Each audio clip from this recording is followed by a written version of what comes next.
প্রিয় দর্শক, যুক্তরাষ্ট্রের নিউইয়র্ক থেকে চ্যানেল আর স্টুডিওতে আমন্ত্রণ জানাচ্ছি আমি সানজিদা হিয়া আমাদের নিয়মিত আয়োজন প্রবাসের কথা অনুষ্ঠানে। যারা আমেরিকায় আসেন তাদের সবারই প্রথম একটা স্বপ্ন থাকে বাড়ি কেনার। বাড়ি কিনবেন, কিভাবে প্রস্তুতি নেবেন, কি কি বিষয়ে সতর্কতা অবলম্বন করবেন, সেসব বিষয় নিয়ে আজ আমরা আলোচনা করব। আমাদের স্টুডিওতে সেজন্য উপস্থিত রয়েছেন রিয়েলটর কামরুজ্জামান বাচ্চু। আপনাকে স্বাগত আমাদের স্টুডিওতে। কেমন আছেন? আপনাকে ধন্যবাদ চ্যানেল আই এবং তার যারা দর্শক শ্রোতা আছে সবাইকে। আপনার কাছে আমার প্রশ্ন, বাড়ি নিয়ে যেহেতু আলোচনা করব আমরা, একজন বায়ার হিসেবে প্রথমে বাড়ি কিনতে যদি চায় সেক্ষেত্রে তার কি কি জিনিস প্রয়োজন প্রথমে, বা কি কি সতর্কতার সাথে তাকে এগোতে হবে? একজন বাড়ি কেনা একটা হচ্ছে আমেরিকান ড্রিম। বাড়ি কেনাটা একটা গর্বের বিষয়, কিন্তু বাড়ি কেনার আগে অনেক কিছুই তার খেয়াল রাখা উচিত। ফার্স্ট অফ অল তার অ্যাফোর্ডেবিলিটি, মানে তার কত সে কোয়ালিফাই, কত টাকার মধ্যে সে কিনতে পারবে, এটা ভেরি ইম্পর্টেন্ট। সেজন্য প্রথমত তাকে প্রি কোয়ালিফাইড করা। সাপোজ আপনি একটা বাড়ি কিনতে চাচ্ছেন, ধরেন $1 মিলিয়ন, তো আপনার কত টাকার ইনকাম দরকার, কত টাকা আপনার ডাউন পেমেন্ট দরকার, কত টাকা ক্লোজিং কস্ট দরকার, এগুলিকে আপনি যদি একজন ভালো ব্যাংকারের কাছে যান, মর্টগেজ ব্যাংকার বা লোন অফিসার, সে আপনার ব্যাংক স্টেটমেন্ট, ট্যাক্স রিটার্ন, সব ক্রেডিট স্কোর দেখে বলবে যে you are qualified to buy $1 million, $500,000, like 600, 800। তো এই বিষয়গুলি আমরা একটা টিম ওয়ার্ক আর কি আমরা পাঠাই ব্যাংকের কাছে বা মর্টগেজ অফিসারে, তারা দেখে, তখন তারা একটা প্রি কোয়ালিফাই লেটার দেয়, ওই অনুযায়ী ওই প্রাইস অনুযায়ী তখন আমরা তাদেরকে বাড়ি দেখাই। তবে আসলে আমরা যখন স্কুলে গেছি আমাদের অনেক কিছু শেখানো হয়েছে, যে তার লট অফ থিংস, যেটা আগে বললাম, তার যে অ্যাফোর্ডেবিলিটি, তার ইনকাম কি, ইনকামটা স্থায়ী কিনা, ফিউচারে মর্টগেজ পেমেন্টে সে মানে সে করতে পারবে কিনা, তো অনেক কিছুই খেয়াল রাখতে হয় বাড়ি কেনার আগে আর কি। তো বাড়ি কেনার জন্য বায়ার প্রথমে আপনাদের কাছে যাবে নাকি মর্টগেজ লোন অফিসারের কাছে যাবে? আমাদের কাছেও আসতে পারে, মর্টগেজ অফিসারের কাছেও দিতে পারে। মানে আপনারা তো বাড়িটা দেখাবেন, সেক্ষেত্রে কোন ইয়ের ভিত্তিতে আপনারা দেখাবেন যে তার আপনাদের তো একটা ক্লিয়ারেন্স লাগবে? মানে আমি মাত্র বললাম যেটা, তাতে একেবারে pre qualification letter from bank, মানে প্রি অ্যাপ্রুভাল, যেটা প্রি অ্যাপ্রুভাল, জি, যে সে is qualified to buy this amount, তখন আমরা ধরে নেব যে সেই অ্যামাউন্টের বাড়ি কিনতে পারবে। বাড়ি কেনার ব্যাপারে আজকে যদি ধরেন একটা আপনি বললেন 1 মিলিয়ন কেউ যদি কিনতে চায়, সেক্ষেত্রে তার 1 মিলিয়ন বাড়ি কেনার জন্য সে লোন পাবে কিনা সেটা কিভাবে এনশিওর করবে সে? এটা জাস্ট আমি একটা নাম্বার বলেছি, একটা সিম্বলিক, কারণ 1 মিলিয়ন হতে পারে, $500,000 মিলিয়ন হতে পারে, 2 মিলিয়ন হতে পারে, জাস্ট একটা মানে এক্সাম্পল দেওয়ার জন্য। সে তো জানে প্রথমত তার কত টাকা ব্যাংকের অ্যাকাউন্টে আছে, অনেকে তো আমাদের মনে করেন ডিসক্লোজ করতে চায় না। তো আমরা যেহেতু প্রফেশনাল, আমাদের কাছে করা উচিত, বা যারা মর্টগেজ ব্রোকার ব্যাংক তাদের কাছে করা উচিত। আর ব্যাংক তো ওই মুখের কথাও বিশ্বাস করবে না, তার 2 মাস স্টেটমেন্ট দেখবে, তার ক্রেডিট স্কোর দেখবে, আর তার ট্যাক্স রিটার্ন দেখবে। ইউজুয়ালি আমেরিকার যে প্রাইম ব্যাংক, বড় বড় ব্যাংক 2 ইয়ার্স ট্যাক্স রিটার্ন চায়, কিন্তু কিছু কিছু ব্যাংক আছে 1 ইয়ার ট্যাক্স রিটার্নও চায়। তো আপনার first of all tax return দরকার 1 বছর বা 2 বছর, ব্যাংকে গেলে 2 ইয়ার্স, আর রিসেন্ট 2 মান্থ ব্যাংক স্টেটমেন্ট। তো এটা নিলে তখন তারা ক্রেডিট রান করবে, যে ক্রেডিট আপনার ধরেন ট্যাক্স রিটার্ন আছে, টাকাও আছে, কিন্তু ক্রেডিট স্কোর নাই, তখন কিন্তু আপনি লোন পাবেন না। তো 3টা জিনিস আপনার থাকতে হবে। তখন ব্যাংকের যে লোন অফিসার, সে ক্রেডিট স্কোর চেক করে যখন দেখবেন না হি ইজ কোয়ালিফাইড, তখনই প্রি অ্যাপ্রুভাল লেটার দিবে, প্রি অ্যাপ্রুভাল যেটা, তো ওইটার উপর বেস্ট করে আমরা তখন ওই প্রাইসে বাড়ি দেখাই। কারণ আপনি মনে করতেছেন আপনি 1 মিলিয়নে কিনবেন, কিন্তু ও দিল 700, তো আমরা আপনাকে 700ও দেখাবো, কারণ কি আপনি তো 100 কিনতে পারতেছেন না। তো that is very important, pre qualify করা, মানে প্রি অ্যাপ্রুভাল নেওয়াটা। যদি কেউ বাড়ি কিনবে, ধরেন তার মিনিমাম যেটা আপনি বললেন 680, তো ক্রেডিট স্কোর যদি 740 থাকে, সেক্ষেত্রে সে কতটা এলিজিবল বাসা কেনার জন্য, বা কতটা লোন পেতে পারে? আসলে হয় ব্যাংক তো অনেক বিভিন্ন ব্যাংকের বিভিন্ন রুলস, আমি যেটা বলছি মোটামুটি স্ট্যান্ডার্ড 680 মিনিমাম। আর নিউ ইয়র্কে যে লোনগুলি অপারেট হয় ফেডারেল গাইডলাইন্স অনুযায়ী, 50টা স্টেটে ফেডারেল গভর্নমেন্ট এটা মনিটর করে। তো একটা মেইডেন প্রাইস আছে, ধরেন আমাদের এই সিটি নিউ ইয়র্ক যে 5 বরোজ, মেইডেন প্রাইসের সে আফ। তো আমেরিকা ধরেন যে এফএসএ লোন বা অন্যান্য লোন বা আরও যে ফার্স্ট টাইম হোম বায়ার যে বেনিফিট, এগুলি আপনি এই নেইবারহুডে নাও পেতে পারেন। তাহলে আপনাকে ওই নেইবারহুডে যেতে হবে যেখানে এই মেইডেন মানে বাড়ির এই যে একটা আছে না যে এই ধরনের এই প্রাইস বিক্রি হচ্ছে, তো এই প্রাইসের উপরের যে বাড়িগুলি লোনগুলো বলে জাম্বু লোন, মেইডেন প্রাইসে আপ।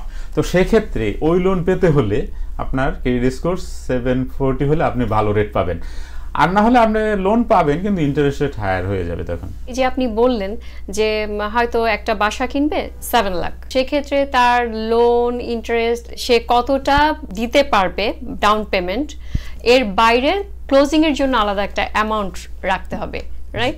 তো সেক্ষেত্রে যদি একটা 7,000 এর বাসা হয় তার জন্য ইয়েটা কত হতে পারে mortgage? Average closing cost 4 to 6% between.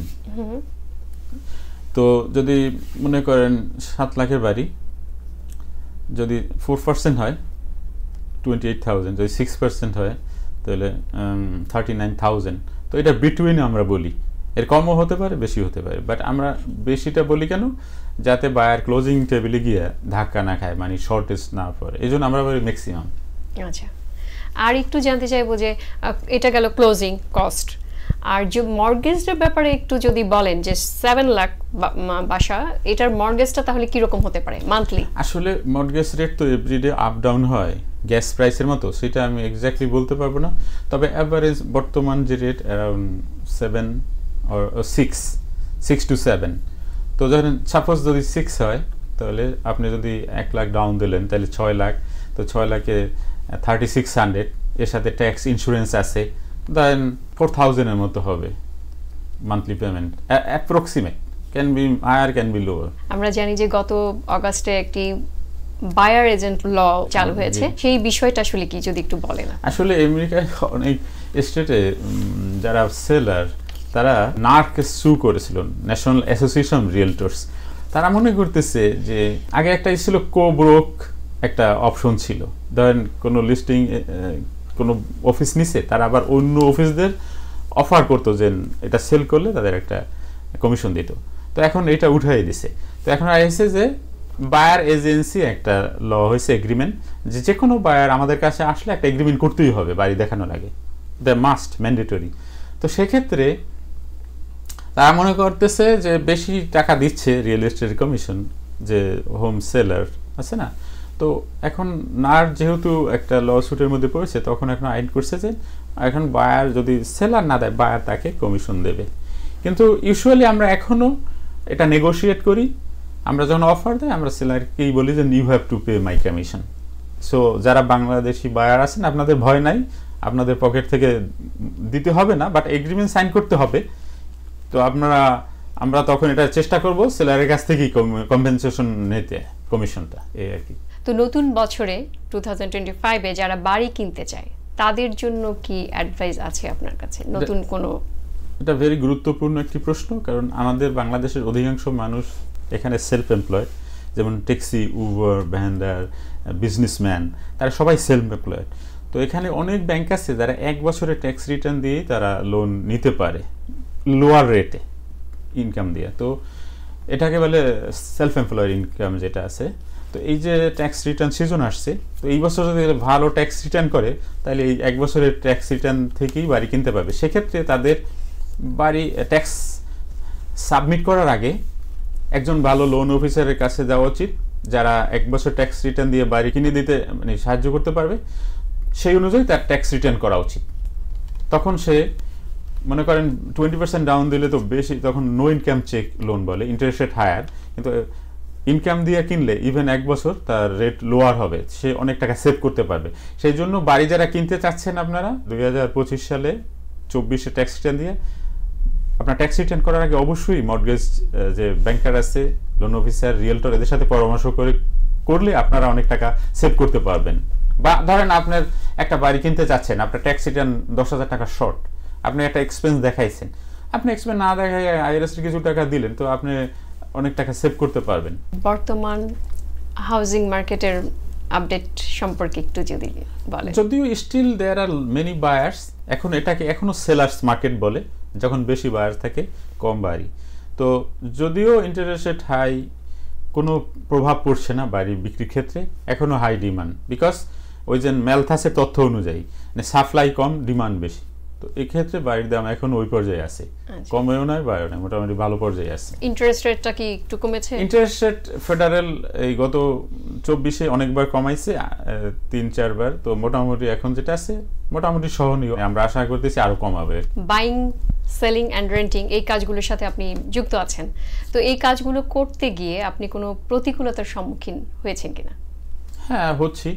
আসলে হয় কি, আমরা যারা ইমিগ্রেন্ট, যেসব দেশের ল অ্যান্ড অর্ডার ভালোভাবে ফলো করে না, নাগরিকদের মধ্যে এই ধরনের টেন্ডেন্সি আছে। তো আমেরিকা আমরা অনেক আমাদের দেশের লোক দিয়ে এভাবে হয়েছি, ধরেন আমি বাড়ি দেখাইছি কিন্তু দেখা গেছে আরেকজনের কাছ থেকে গিয়ে কিনছে, এটা আনইথিক্যাল। এটা অন্য দেশের আমেরিকানরা করে না। তারপর কিছু আসছে, মনে করেন নিউ ইয়াং ছেলেমেয়েরা, তারা আমার কাছ থেকে অ্যাড্রেস নিয়ে সরাসরি নক করতেছে বাসায় গিয়ে, এটা থ্রেসপাসিং, এটা হচ্ছে মানে শাস্তিযোগ্য অপরাধ। হ্যাঁ, কিছুদিন আগে আপনি শুনেছেন মানে বাফেলো এক ছেলে গিয়ে অন্যের প্রপার্টিতে ই করতেছিল, সে বলছে চলে যাওয়া যায় না, গুলি করে মেরে ফেলছে। তো আমাদের লোকগুলি বুঝতে চায় না। ধরেন সম্প্রতি একটা ঘটনা ঘটছে আমার সাথে, এক মেয়েকে আমি এখানে বাসা ভাড়া দেওয়ার জন্য অ্যাড্রেস দিছি স্টাইল মাস্ট, সে আমাকে না বলে সরাসরি বাসায় চলে গেছে, নক করছে, দেখছে। তো আমি বলছি আপনি তো এটা করতে পারেন না। সে উল্টো বলে আমাদের আইন শিখেন না, বলছে আপনাকে আমরা কমিশন দেবো না, আমরা এখন বাড়িওয়ালার কাছ থেকে নেব। আমি বলছি নিতে পারেন, বাট ইটস নট আনইথিক্যাল, অনৈতিক। তো এ ধরনের ঘটনা ঘটছে। সো আসলে যে দেশে থাকবো আমরা, ওই দেশের আইন মেনে চলা উচিত। আর বেশি স্মার্ট গিয়ে যদি অপরাধে জড়িয়ে যায় তাহলে মানে এটা ভেরি ডেঞ্জারাস ফর আপনি যে কথাটা বললেন এখনই, যে আপনি একটা বাড়ি দেখাতে গিয়ে এরকম একটা সিচুয়েশনে পড়েছিলেন, সেটা কি আমাদের প্রবাসী বাঙালি নাকি প্রবাসী বাংলাদেশি স্টুডেন্ট তারা? আচ্ছা। তো তাদের আমি বলছি যে তুমি কারো প্রপার্টিতে উইদাউট অ্যাপয়েন্টমেন্ট গিয়ে নক করতে পারো না যে কোনো বাড়িতে। সে বলছে আপনি আমাকে আইন শিখাইতে চাইেন না, আমরা ভেরি ওয়েল। আমি বলছি ওকে, গুড লাক, বাট আচ্ছা, আপনার কাছে আরেকটা প্রশ্ন আমার জানতে চাই, সেটা হচ্ছে যে এই যে আমাদের সেলিং মার্কেটে যে বাড়িগুলো রয়েছে, ভ্যারাইটিস বাড়ি রয়েছে, যেমন single family, multi family, condo, cope, town house. So একটু জানতে চাইবো আসলে এই ব্যাপারগুলো কি, কোন বাড়িগুলোর জন্য আপনার কাছে কাস্টমার বেশি আসছে কেনার জন্য? আসলে আমাদের বাংলাদেশিরা ইউজুয়ালি মাল্টি ফ্যামিলি, 2 ফ্যামিলির বাড়ি বেশি কেনে। কেন? একটা ইউনিট তারা ভাড়া দেয়, একটাই থাকে, আবার অনেক সময় বেসমেন্টও ভাড়া দেয়। তার তো 2টা রেন্টাল ইনকাম আছে, they can afford the mortgage very easily. আর যাদের ভালো ইনকাম আছে তারা 1 ফ্যামিলি কেনে, তারা ভাড়া দিতে চায় না। আবার আছে যারা ছোট ফ্যামিলি বা বেশি ঝামেলা পছন্দ করে না, তারা কন্ডোর দিকে যায়। তো কোঅপ, আবার কোঅপের অর্থ হচ্ছে কোঅপারেটিভ। আপনি একটা অ্যাপার্টমেন্ট কিনলে আপনি কিন্তু অ্যাপার্টমেন্ট কিনছেন না, শেয়ার কিনছেন এই বিল্ডিংয়ের। সো বিল্ডিংয়ে ধরেন রুফ মেরামত করতে হবে, এলিভেটর, আপনার কিন্তু শেয়ার পে করতে হবে। এজন্য মেনটেন্যান্স ইউজুয়ালি হায়ার হয় কন্ডোর চেয়ে। এবং আপনি বাড়ি কন্ডো কিনলেই আপনি ইচ্ছা করলে কিনতে পারবেন না, কারণ একটা বোর্ড আছে, বোর্ড আপনার ব্যাকগ্রাউন্ড দেখবে যে আপনার এই সোসাইটির সাথে আপনার খাপ খাবে কিনা। যে কাউকে তারা বিক্রি করবে না। যদি বিক্রি করতো ম্যানহাটনের 5th avenue, central park south, ওই সব কিনে ফেলতো পয়সাওয়ালারা। কিন্তু এখানে তারা রেস্ট্রিক্টেড করেছে যে তারা যে নেইবারহুডে থাকবে সোসাইটিতে, তার সাথে তাদের প্রফেশন, তাদের কথাবার্তা, চালচলন, নাম্বার অফ পিপল সব ম্যাচ হয় কিনা। সো এটা একটু কেনা একটু মানে এই ইন্টারভিউ বা প্রসেসিংয়ের মধ্যে যেতে হয়, বিক্রি করতেও যেতে হয়, এবং ভাড়া দিতেও নিতেও এই প্রসেসিং ফেস করতে হয়। কিন্তু আপনি যদি কন্ডো কেনেন, রেগুলার বাড়ির মতো ফ্রি হোল্ড ওনার, আপনি এনি টাইম আপনি থাকতে পারবেন, বিক্রি করতে পারবেন, ভাড়া দিতে পারবেন। আর সিঙ্গেল ফ্যামিলি বললাম, আরেকটা আছে ধরেন মাল্টি ফ্যামিলি, আরেকটা আছে আপনার ধরেন আপনার একটা বাড়ি আছে, আরও একটা বাড়ি কিনলেন, এটাকে বলে ইনভেস্টমেন্ট প্রপার্টি। ধরেন ইনভেস্টমেন্ট প্রপার্টি ছোট থেকে বড় হতে পারে, 1 family, 2 family, 4 family, 5 family, 10 family, 20 family, 50 family হতে পারে। সেটাকে বলে আপনার ইনভেস্টমেন্ট প্রপার্টি। লাইক রেন্ট, অনেক মানুষ আছে তারা কাজ করে না, এটাকে প্যাসিভ ইনকাম বলে। ধরেন একটা বিল্ডিং কিনলেন 50 ইউনিটস বা 10 ইউনিটস, এখান থেকে আপনার মর্টগেজ দেওয়ার পর মান্থলি আপনার 10,000 টাকা আসছে, এটাকে প্যাসিভ ইনকাম বলে। এটা ভেরি ইম্পর্টেন্ট, কারণ আপনার কোনো ধরেন আপনার সুপার মার্কেট, আপনার একটা স্টোর, কফি হাউস দিলে এভরিডে সকালে ওপেন করতে হবে, ইভিনিংয়ে ক্লোজিং, আপনার লট অফ এমপ্লয়ি লাগবে, লট অফ এক্সপেন্স আছে। কিন্তু বাড়ির যদি প্যাসিভ ইনকাম কেউ করতে চায়, অ্যাপার্টমেন্ট বিল্ডিং কিনে, তাহলে কিন্তু তার আপনি একটা ম্যানেজমেন্ট কোম্পানিরে দিলেন, তারা সব দায়িত্ব নেবে, বছর শেষে আপনি যেটা পাচ্ছেন টাকাটা ব্যাংকে না রাখে এভাবে করলে আপনি প্যাসিভ ইনকাম পেতে পারেন। অ্যাটাচ কিছু বাসা দেখা যায় অনলাইনে বা সার্চ করলে যে অ্যাটাচ বাসা, তো অ্যাটাচ বাড়িগুলো কিনতে গেলে অ্যাটাচ বাড়ি আমি একটু জানতে চাইবো যে compare to single family house attach কোনটা আর কি প্রেফারেবল ভালো? অ্যাটাচ এক ফ্যামিলি হতে পারে, দুই ফ্যামিলি হতে পারে, তিন ফ্যামিলি হতে পারে। এটা হচ্ছে বাড়ির স্ট্রাকচার। ধরেন একটা বাড়ির দুই পাশে দুইটা বাড়ি, এটাকে অ্যাটাচ বলে। আবার একটা বাড়ির পাশে কোনো একটা বাড়ি শুধু, এটাকে সেমি ডিট্যাচড বলে। হ্যাঁ, আবার কোনো বাড়ি নাই, শুধু একা বাড়ি, ওটা ডিট্যাচ বলে। এটা হচ্ছে আপনার চয়েসের উপর নির্ভর। এটার একটা ভালো দিক আছে, মন্দ দিক আছে। দেন অ্যাটাচ বাড়িতে আপনার দুই পাশে বাড়ি থাকার কারণে আপনার উইন্টারে হিটিং কস্ট কম লাগতেছে, আবার কিন্তু দুই পাশে আবার উইন্ডো থাকতেছে না। আবার যদি সেমি ডিট্যাচ থাকে তো এক পাশে আপনার উইন্ডো থাকছে, এক পাশে আরেকটা বাড়ি থাকছে। আর পুরো খোলা হইলে চতুর্দিকে খোলা, আপনার উইন্ডো থাকবে। হ্যাঁ, তো এটা হচ্ছে বাড়ির স্টাইল। তো আপনার এটাকে ওই অ্যাটাচ বাড়িগুলো অনেক সময় টাউন হাউসও বলে। সো এটা একজন ক্লায়েন্টের মানে বাইরের রুচির উপর নির্ভর করতেছে এবং অ্যাফোর্ডেবিলিটির উপর। কারণ অ্যাটাচ বাড়ি ইউজুয়ালি বেশি দাম হবে, বিকজ সে বেশি জমি নিয়ে আসছে, লট, এটার জন্য অফকোর্স দাম বেশি হবে। তার চেয়ে যেটা কম দাম, আবার অ্যাটাচটা আর একটু বেশি কম দাম, কারণ সেটা দুই জায়গায় মানে বাড়ি আছে। সো এটা ইউনো এই যে ক্রাউডেড এরিয়ায় এখন আমরা এভাবেই হচ্ছে আর কি। অনেকে বলছে লং আইল্যান্ডের দিকে বাড়ি সস্তা, কুইন্সে বাড়ির দাম বেশি, কিন্তু আপনাদের এখন বর্তমান কাস্টমার কারা, মানে বেশি ক্লায়েন্ট আপনাদের কুইন্সে কিনতে আগ্রহী বেশি নাকি লং আইল্যান্ডে? আসলে এটা রিয়েল এস্টেট ইলিগ্যাল, কাউরে কোনো নির্দিষ্ট নেইবারহুডে ইনভাইট করা বা মানা করা। সো আমরা অফিসিয়ালি কিছু বলতে পারবো না। ডিপেন্ডস অন দ্য, এটাকে ইংলিশে বলে ব্লক বাস্টিং স্টিয়ারিং। কোনো বিশেষ নেইবারহুডকে যদি বলে এই জায়গায় বাড়ি কেন, এটা ইলিগ্যাল স্টিয়ারিং। আবার কাউরে বলে এই ওকে ছাড়া বেচবো না এই নেইবারহুড, এটাকে ব্লক বাস্টিং। সো আমরা একে এইভাবে অ্যাডভাইস করতে পারবো না। এটা 100% একজন ক্লায়েন্টের অ্যাফোর্ডেবিলিটি, রুচি। আপনি কোথায় কিনতে চাচ্ছেন, কোথায় পছন্দ করছেন, সম্পূর্ণ আপনার রুচি। আপনি বলবেন ওই নেইবারহুডে আমরা আপনাকে সাহায্য করবো কিনতে, কিন্তু আমি নিজ থেকে বলবো না যে আপনি এখানে কিনেন, এখানে কিনবেন না। আচ্ছা না, কিন্তু কুইন্সে তো ট্যাক্স বোধহয় একটু কম। হ্যাঁ, লং আইল্যান্ডে বেশি, কিন্তু ওখানে আবার ওয়াটার বিল কম আছে, ওখানে কাউন্টি ট্যাক্স নাই, সিটি ট্যাক্স নাই, টাউন ট্যাক্স নাই। কিন্তু এইদিকে নিউ ইয়র্ক ধরেন কুইন্স কাউন্টি ট্যাক্স, এই যে নেইবারহুডের ট্যাক্স, জ্যাকসন হাই ট্যাক্স, সিটি ট্যাক্স, অনেক ট্যাক্স আছে। এই ঘুরে ফিরে অলমোস্ট সেম। ওখানে ওয়াটার বিল কম আসে। মানে আমাদের এখানে অনেক এক্সপেন্স আছে, ওইটা আমরা দেখি না, হিডেন। কিন্তু লং আইল্যান্ডে শুধু একটা ট্যাক্সই আছে। আমরা শেষ পর্যায়ে চলে এসেছি, তো দর্শকদের উদ্দেশ্যে আপনি যদি কিছু বলতে চান বাড়ি কেনা বেচা নিয়ে। আসলে আমার দৃষ্টিতে বাড়ি কেনার জন্য ইচ্ছা শক্তিটাই যথেষ্ট। আমরা হচ্ছি মিলেনিয়াম জেনারেশন, আমাদের কাছে সব কিছুই সম্ভব। যারা বাড়ি কিনতে চাচ্ছেন, আপনারা যদি দৃঢ়ভাবে বিশ্বাস করেন, প্ল্যান করেন, কিনতে পারবেন। এটা কঠিন কোনো কাজ না, আমরা আপনাদেরকে কোয়ালিফাই করব ইনশাআল্লাহ। ধন্যবাদ। প্রিয় দর্শক, আজ এ পর্যন্তই। পরবর্তী অনুষ্ঠান দেখার আমন্ত্রণ রইল। সে অবধি ভালো থাকুন।